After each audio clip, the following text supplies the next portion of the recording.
সাজায়নি, সব প্রণয় করেছে। ভাইয়া তোকে এত ভালোবাসে? গুনগুন প্রত্যুত্তরে হাসলো, বলল। বস, আমি চা বানিয়ে আনি। রাধিকা গুনগুনের হাত ধরে বলল। না, চা খাবো না, আমি বাইরে থেকে খাবার নিয়ে আসছি। কি এনেছিস? দাঁড়া। রাধিকা ব্যাগ থেকে চিপস, মোজো আর স্যান্ডউইচ বের করে বলল। তোর বাসায় আসবো তাই নিয়ে এসেছি। কেন রে, আমার বাসায় কি খাবার নেই? আছে, তাও আনলাম। এগুলো তো তোর পছন্দ। গুনগুন এবারও হাসলো। আল্লাহ তাকে দেয়নি দেয়নি করে আবার অনেক কিছুই দিয়েছে। এই যেমন রাধিকা একজন। গুনগুন রান্নাঘরে করে আপেল কমলা নিয়ে এলো। দুজনেই খেতে খেতে বিভিন্ন বিষয় নিয়ে গল্প করছে। হঠাৎ রাধিকা চোখে মুখে দুষ্টুমি ফুরিয়ে বলল। সব হয়ে গেছে? গুনগুন ভ্রু কুঁচকে বলল। সব হয়ে গেছে বলতে? মানে ওই তো। আরে বাল, বুঝিস নাই? অর্ধেক কথা বলে বুঝবো কি করে? বলবি তো কি হয়েছে? আরে ভাইয়ার সাথে তোর সব হয়ে গেছে?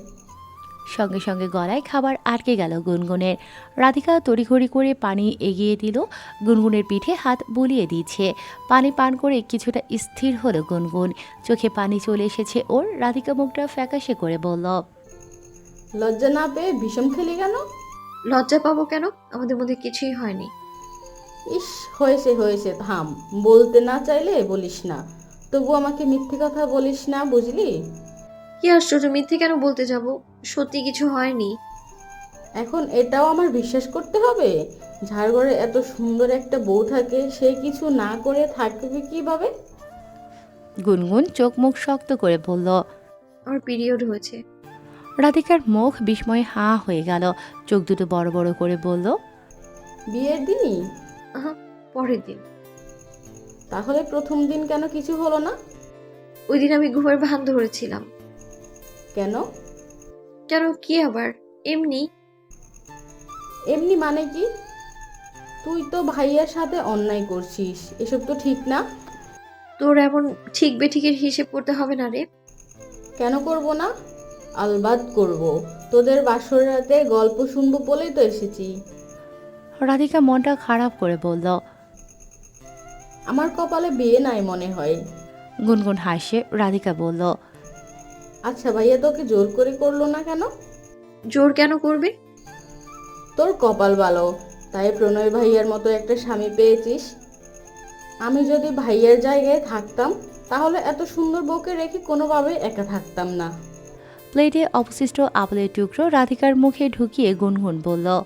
এই জন্যেই তুই প্রণয় না রে, আর এই জন্যেই তুই ছেলে না মেয়ে। বস, আমি প্লেটগুলো কিচেনে রেখে আসি। রাধিকা হেসে বলল। যা।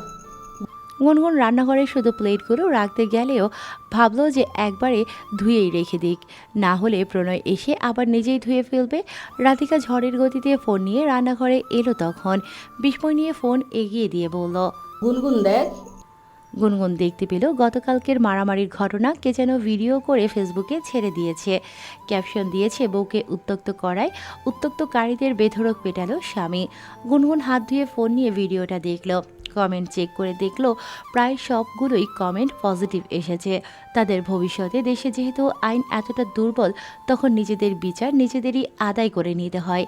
কেউ কেউ মন্তব্য করেছে, এরকম স্বামী যেন প্রতিটা মেয়েরই হয়। ভিডিওটা রীতিমতো ভাইরাল হয়ে গিয়েছে। রাধিকা বিস্ময় নিয়ে বলল। এগুলো কবে হয়েছে? গতকাল। কি এক আজব ব্যাপার দেখ তো। কিন্তু ভাইয়ার মাইট দেখে আমি স্যাটিসফাইড। গুনগুন কোনো জবাব দিল না। রাধিকার সাথে ওর গল্প গুজবও খুব বেশি আগায়নি। আর যতক্ষণ ছিল রাধিকা শুধু প্রণয়ের প্রশংসাই করেছে। প্রণয় আসার কিছুক্ষণ আগ দিয়ে রাধিকা বাসায় চলে গিয়েছে। ও যাওয়ার পর এই ভিডিও বারবার সামনে আসছিল গুনগুনের।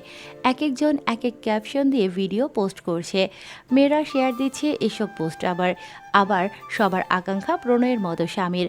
মেয়েরা প্রণয়ের ওপর ক্রাশও খাচ্ছে। গর্ব করে ফেসবুকে ভিডিও শেয়ার দিচ্ছে ক্যাপশন দিয়ে, এমন একটা স্বামী যদি আমি পেতাম। এসব দেখে গুনগুনের কেন যেন ভীষণ হিংসে হচ্ছিল। প্রণয় টিউশন শেষ করে দুপুরে বাড়িতে এসেছে। সকালে আজ রান্না করেছে বলে বাইরে থেকে খাবার আনেনি। প্রণয় ফ্রেশ হয়ে এসে লক্ষ্য করলো গুনগুন কিছুটা আপসেট। পাশে বসে জিজ্ঞেস করলো। আমার বউয়ের মন খারাপ কেন? ওই মন খারাপ মনে তো হচ্ছে। না, আপনাকে একটা জিনিস দেখাই। বলে গুনগুন ফোন থেকে ভিডিওটা বের করে দেখালো। প্রণয় ভ্রু কুঁচকে বলল। কোন শালা এই একামটা করলো? গুনগুন প্রণয়কে পিন্স মেরে বলল। আকাম বলছেন কেন? যে ভিডিও করেছে ভালোই তো করেছে। আপনি তো এখন নায়ক হয়ে গেছেন, মেয়েদের ড্রিম হাজবেন্ড। ধুর, এই যে ভিডিও করে ভাইরাল করেছে, তাকে যদি পেতাম তাহলে আগে ঘাড়াইতাম। বুঝি, এগুলো সব মুখের কথা। প্রণয় হঠাৎ বাঁকা হাসি দিয়ে বলল। আচ্ছা, তোমার স্বামী যদি হিরো হয়, তোমার তো সবার আগে খুশি হওয়ার কথা, কিন্তু তুমি কেন জেলাস হচ্ছ? আমি কেন জেলাস হতে যাব? আমি মোটেও জেলাস নই। কিন্তু আমি তো গন্ধ পাচ্ছি। গন্ধ পাচ্ছেন মানে? জেলাসির গন্ধ পাচ্ছি। অন্য মেয়েদের ড্রিম হাজবেন্ড হিরো হয়ে কি হবে? আমি তো শুধু আমার বউয়ের চোখে হিরো হতে চাই। আপনি আমার চোখে জিরো। তোমার কি আমাকে একটুও কাছে পেতে ইচ্ছে করে না? না, সত্যি ইচ্ছে করে না? সত্যি। গুনগুন উঠতে চাইলে প্রণয় আরো জোরে কোমর চেপে ধরল। গুনগুন হেসে বলল। আমার শ্বশুর লাগে। আগে বলবে না তোমার শ্বশুরই আছে? প্রণয় এখন ইচ্ছে করে গুনগুনকে সুরসুরি দিচ্ছে। হাসতে হাসতে গুনগুনের অবস্থা খারাপ। প্রণয়ের থেকে কোনোভাবেই নিজেকে ছাড়াতে পারছিল না। উপায়ন্তরহীন হয়ে গুনগুন প্রণয়ের ঘাড়ে কামড় দেয় জোরে। প্রণয় থেমে গিয়ে ভ্রু কুঁচকে বলল। তুমি কি আমাকে লাভ বাইট দিলে? ইস না। দিয়েছ, এখন আমিও দিব। প্রণয় গুনগুনকে বিছানায় রেখে ঘাড়ে কামড় দিতে গেলে গুনগুন দুহাতে ঠেলে প্রণয়ের মুখটা সরিয়ে দিচ্ছিল। প্রণয় তখন বলল। কব তক জওয়ানি ছুপাওগে রানী। গুনগুন চোখ পিটপিট করে বলল। জব তক হ্যাঁ জান। প্রণয় হেসে বলল। কিন্তু বউ, আমি তো আর ইন্তজার করতে পারবো না। প্রণয় গুনগুনের ঘাড়ে ঠোঁট ছোঁয়াতেই ফোনটা বেজে উঠল। তখন বালিশের পাশেই ছিল প্রণয়ের ফোন। ফোনের স্ক্রিনে মাসুদের নামটা ভেসে উঠেছে। প্রণয় বিরক্ত হয়ে বলল। এই শালার অভিশাপ আমাকে ছাড়ে না, এই শালাও আমাকে ছাড়ে না। কল দেওয়ার আর সময় পেল না। কলটা ধরুন। না, আগে বউ, পরে বাকি সব। কামড় দিয়ে আমি ঋণ শোধ করি আগে। ফোনটা সাইলেন্ট করে আবার গুনগুনের দিকে মনোযোগ দিল প্রণয়। গুনগুন ভয় পেয়ে বলল। কামড় দিয়েন না, ব্যথা পাবো তো। আমাকে যখন দিয়েছো আমিও দেবো, কান্নাকাটি করে লাভ নেই। গুনগুন ভয়ে চোখ বন্ধ করে ফেলেছে। প্রণয় গুনগুনের ঘাড়ে গভীরভাবে ঠোঁট ছুঁয়ে চুমু খেল। গলায়ও একটা চুমু খেয়ে মাথা তুলে গুনগুনের দিকে তাকালো। গুনগুনও বিস্ময় নিয়ে চোখ মেলে তাকাতেই প্রণয় বলল। তোমাকে আদর দিয়ে কাবু করার মতো ক্ষমতা থাকতে ব্যথা দেবো, এটা ভাবলে কি করে? গুনগুন লজ্জায় উঠতে চাইলে প্রণয় হাত চেপে ধরল। ফিস ফিস করে বলল। আদর করা তো শেষ হয়নি আমার। এরপর ফের গুনগুনের ঘাড়ে ঠোঁট ছোঁয়াতেই লজ্জায় আবেশে চোখ বন্ধ করে ফেলল গুনগুন। ভাইরাল শব্দটা কিছু ক্ষেত্রে যেমন নেগেটিভ নিয়ে আসে, ঠিক তেমনই কিছু ক্ষেত্রে পজিটিভও নিয়ে আসে। এই যেমন সেদিনের মারামারির ভিডিও ভাইরাল হওয়ার পর থেকে গত দুদিন ধরে প্রণয়ের ফুড কোর্টে প্রচুর কাস্টমার আসে। কিভাবে যেন কিছু মানুষ প্রণয়ের খোঁজ করতে করতে এত দূর অবধি চলে এসেছে। প্রণয়কে কাছ থেকে দেখার জন্য অনেকে দূর দূরান্ত থেকে ছুটে আসে। ওর সাথে সাথে তখন ছোট্ট এই ফুড কোর্টও ভাইরাল হয়ে যায়। প্রতিদিনের কাস্টমারের পরিমাণ এত বেশি বাড়তে থাকে যে প্রণয়কে এবার বাধ্য হয়ে সাথে একটা দোকানও ভাড়া নিতে হয়। খাবারের আইটেমও সে কিছুটা বাড়িয়ে দিয়েছে দোকানে। মানুষজন আসে, খাওয়া দাওয়া করে, ভিডিও করে, প্রণয়কে দেখে, ওর সাথে কথা বলে, এসবই চলছে এখন। তবে প্রণয় কখনো কোনো ইন্টারভিউ দেয়নি। এমনকি অনেকেই এসে অনুরোধ করত গুনগুনকে দেখার জন্য, ওর সাথে কথা বলার জন্য। প্রণয়ের তখন উত্তর থাকে, আমাকে দেখেই মন ভরান ভাই, বউ আমি কারোর সামনে আনবো না। তাছাড়া আমার বউ খুব স্ট্রিক্ট, এসব ওর পছন্দ না। প্রণয়ের কৌতুকের সুরে বলা ছোট্ট ছোট্ট কথাগুলো মানুষের পছন্দ হতে থাকে। দুজনের ছোট্ট সংসারটা এখন আগের থেকে ভালো চলছে। বাসায় একটা ফ্রিজের অভাব ছিল, প্রণয় এবার ফ্রিজও কিনে ফেলেছে। দুপুরে টিউশন শেষ করে প্রণয় বাসায় গিয়ে দেখে গুনগুন নেই। কল দিয়ে জানতে পারলেও গুনগুনের ক্লাস এখনও শেষ হয়নি। একা একা খেতে প্রণয়ের ভালো লাগে না।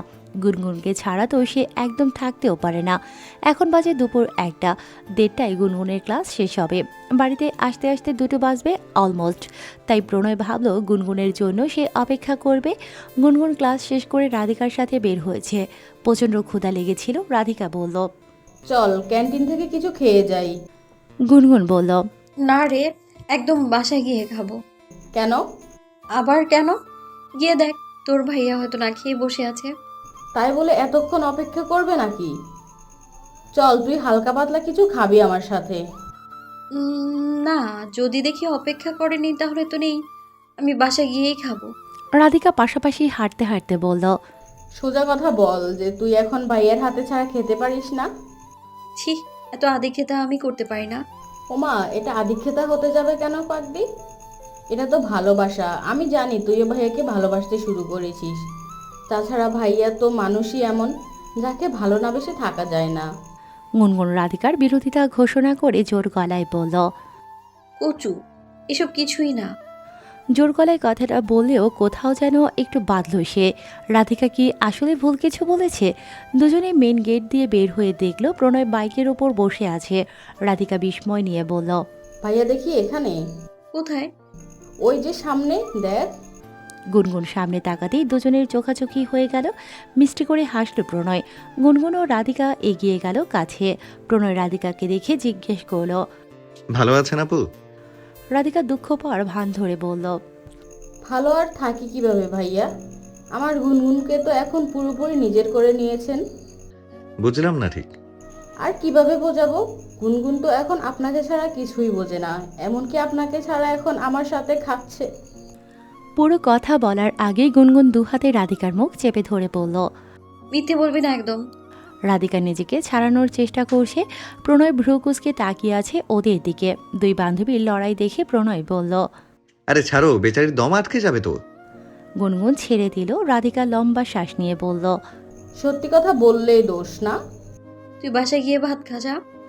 এরপর প্রণয়ের দিকে তাকিয়ে বলল। আর আপনি চলুন। প্রণয় মাথা নাড়িয়ে বাইক স্টার্ট দিয়েছিল। রাধিকা তখন চলে যাওয়ার আগে গুনগুনের কানে কানে বলল। আর তুই বাসায় গিয়ে জামাইয়ের আদর খা। গুনগুন মারতে গেলে রাধিকা হাসতে হাসতে দৌড়ে চলে যায়। গুনগুন বাইকে ওঠার পর প্রণয় জিজ্ঞেস করল। রাধিকা তখন কি বলতে চাইলো?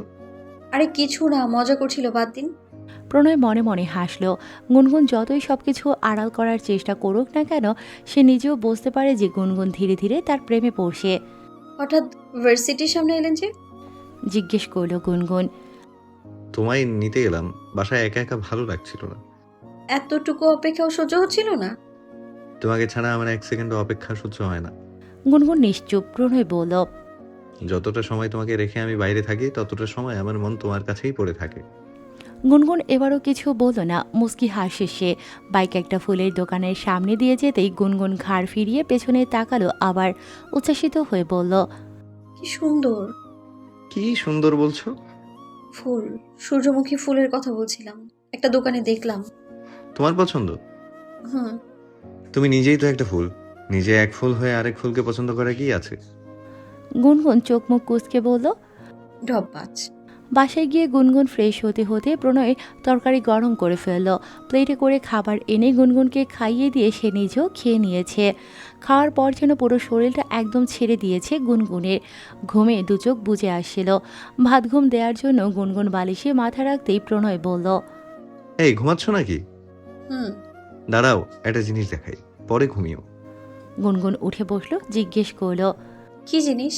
প্রণয় আলমারির কাভার থেকে দুটো প্যাকেট বের করল। একটা প্যাকেট গুনগুনের দিকে দিয়ে বলল। এটা তোমার, কি এটা? বের করে দেখো। গুনগুন প্যাকেট বের করে দেখে সাদা রঙের একটা শাড়ি।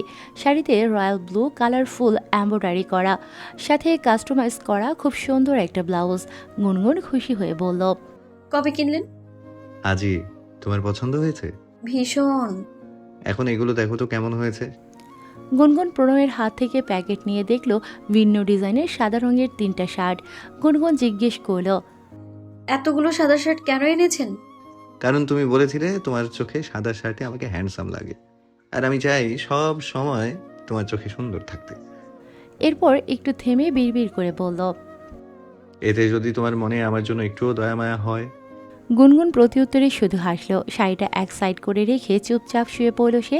তার পিরিয়ড ভালো হয়েছে বেশ কয়েকদিন, তবুও প্রণয় কখনো ইন্টিমেট হওয়ার জন্য জোর করেনি। হঠাৎ জড়িয়ে ধরা, হঠাৎ চুমু খাওয়া পর্যন্তই প্রণয়ের যতটুকু জোর জবরদস্তি। কখনো সেভাবে গুনগুন ওকে সায় দেয়নি, আবার প্রণয়ও ওকে জোর করেনি। আজ রাতে গুনগুন সবাইকে ওর বাসায় রাতে ডিনারের দাওয়াত দিয়েছে। বিপ্লবও এসেছে ছুটিতে। কুলসুম, বিপ্লব আর মাসুদ এসেছে রাতে। ওরা আসার আগেই প্রণয় ও গুনগুন মিলে রাতের রান্না করে ফেলেছে। এখনও চেয়ার টেবিল কেনা হয়নি বলে সবাই ফ্লোরে পাটি বিছিয়ে গোল হয়ে বসেছে। বিপ্লব বলল। কতদিন যে ফ্লোরে বসে খাই না। গ্রামে গেলে আমি কখনো ফ্লোরে বসে খাওয়া মিস করি না জানো। আজ অনেক দিন পর আবার ফ্লোরে খেতে বসলাম। একসাথে সবাই খাওয়ার কিন্তু মজাই আলাদা। মাসুদ চোখ মুখ শক্ত করে বলল। রান্না কে করেছে রে? প্রণয় বলল। দুজনে মিলেই করেছি। কেন?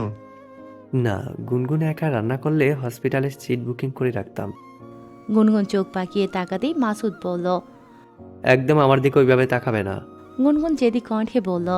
100 বার তাকাবো। কি করবেন? কি আর করব, ভয় পাবো। মিনমিন কণ্ঠে বলল মাসুদ। কুলসুম হাসতে হাসতে বলল। এখনো তোদের দুজনের মধ্যে ভাব হলো না মাসুদ? কিসের ভাব হবে? ও তো আমার শত্রু, তবুও শত্রুর বাসায় খেতে এসেছি শুধুমাত্র আমার দোস্তের জন্য। বিপ্লব বলল। গুনগুন কি শুরু করেছে তোমার সাথে? এটা আপনি কি বললেন ভাই? ও তো আমার থেকে আমার বন্ধুদের কায়দা নিছে। শোনো, যখন তুমি বিয়ে করবে তখন তুমি এরকম বউয়ের আঁচলের নিচে ঘুরবে। ইস না ভাই, জীবনও না। গুনগুন তখন হেসে বলল। ওনাকে বিয়ে করবে কোন মেয়ে? মাসুদ চিরবির করে বলল। দেখছেন ভাই কেমনে অভিশাপ দেয়।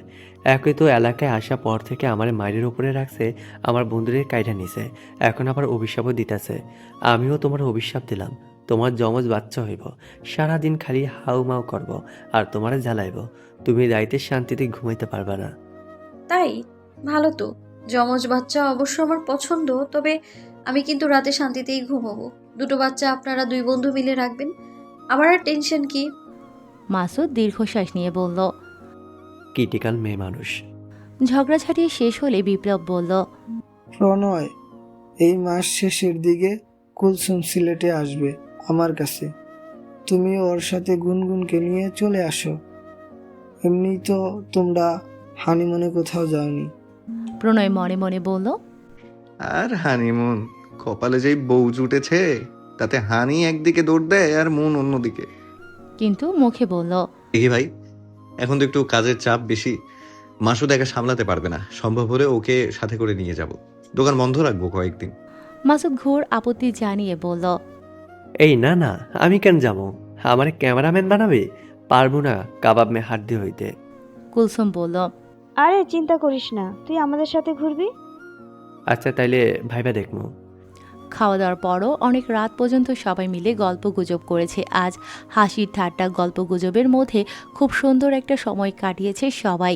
মাসুদ, বিপ্লব, কুলসুম চলে যাওয়ার পর প্রণয় ছাদে গেল সিগারেট খাওয়ার জন্য। বিয়ের পর এখনও পর্যন্ত গুনগুনের সামনে সে সিগারেট খায়নি। ধীরে ধীরে সে সিগারেটের অভ্যাসও ছাড়ার চেষ্টা করছে। এমন না যে গুনগুন ওকে নিষেধ করেছে খেতে। প্রণয় নিজে থেকেই ছাড়ার চেষ্টা করছে, কারণ গুনগুনের অপছন্দ সিগারেট। সিগারেট খেয়ে বাসায় এসে দেখে গুনগুন ঘুমিয়ে পড়েছে। ওয়াশরুমে গিয়ে দাঁত ব্রাশ করে ভালো মতো হাত মুখ ধুয়ে এসে সেও গুনগুনের পাশে শুয়ে পড়ে। গুনগুনের ঘুমন্ত মুখটার দিকে কয়েক পদক তাকিয়ে থেকে আলতো করে কপালে চুমু খেল প্রণয়। এরপর গুনগুনকে টেনে কাছে এনে জড়িয়ে ধরে সে নিজেও ঘুমের দেশে পাড়ি জমালো। সকালে যখন গুনগুনের ঘুম ভাঙে তখন দেখতে পায় বিছানা ফাঁকা, প্রণয় নেই, রুমেও অন্ধকার। গুনগুন পিটপিট করে চোখ মেলে উঠে বসল। প্রণয় এলো তখন রুমে। পর্দা সরিয়ে জানালা খুলে দিতেই অন্ধকার রুমটা পুরোপুরি আলোকিত হয়ে গিয়েছে। গুনগুন হাঁ করে তাকিয়ে আছে। পুরো রুম জুড়ে সূর্যমুখীর ছড়াছড়ি, এমনকি দেয়ালেও স্কচ টেপ দিয়ে লাগানো আছে। যেদিকে চোখ যাচ্ছে সেদিকেই শুধু সূর্যমুখী ফুল। এ কি অবস্থা? বিস্ময়ে হতবাক গুনগুন। প্রণয় বলল। তুমি না বলেছিলে সূর্যমুখী তোমার পছন্দ, তাই সকাল সকাল গিয়ে নিয়ে এসেছি। তাই বলে এত? এত আর কোথায়, মাত্র তো রুমটা সাজিয়েছি। তোমার জন্য পুরো ফ্ল্যাটে যদি সূর্যমুখী ফুল দিয়ে সাজাতে পারতাম তাহলে শান্তি লাগতো। আপনি একটা পাগল। হ্যাঁ, সবাই বলে। কি বলে সবাই? এই যে আমি একটা বউ পাগল। গুনগুন হাসে। সত্যি বলতে সে ভীষণ খুশি হয়েছে। প্রণয়ের এসব ছোট ছোট অ্যাফোর্ট গুনগুনকে মুগ্ধ করে, ভাবায় প্রণয় কেন ওকে এতটা ভালোবাসে। প্রণয় গুনগুনকে তাড়া দিয়ে বলল। যাও ফ্রেশ হয়ে আসো। যাচ্ছি। একটা কথা, কি? আজ দুপুরে বাইরে লাঞ্চ করব আমরা। কেন? এমনি ইচ্ছে হলো। গুনগুন চোখ পিটপিট করে তাকিয়ে বলল। সব আমার মন গলানোর ধান্দা বুঝি তো আমি। প্রণয় বুকের ওপর হাত রেখে বলল। ওইভাবে তাকিও না তো, আমি প্রেমে পড়ে যাই। মন তখন গেয়ে ওঠে, কি নামে ডেকে বলবো তোমাকে, মন্দ করেছে আমাকে ওই দুটি চোখে, বুঝলে লক্ষ্মী বউ। গুনগুন কোনো জবাব দিল না। সে ফ্রেশ হয়ে এসে বিছানায় বসতেই প্রণয়ের ফোনের মেসেজ টোনটা বেজে উঠল। সে কখনো প্রণয়ের ফোন চেক করেনি, প্রয়োজনও মনে করেনি। প্রণয় রান্নাঘরে গেছে নাস্তা আনতে। ওখান থেকেই গলার স্বর বাড়িয়ে বলল,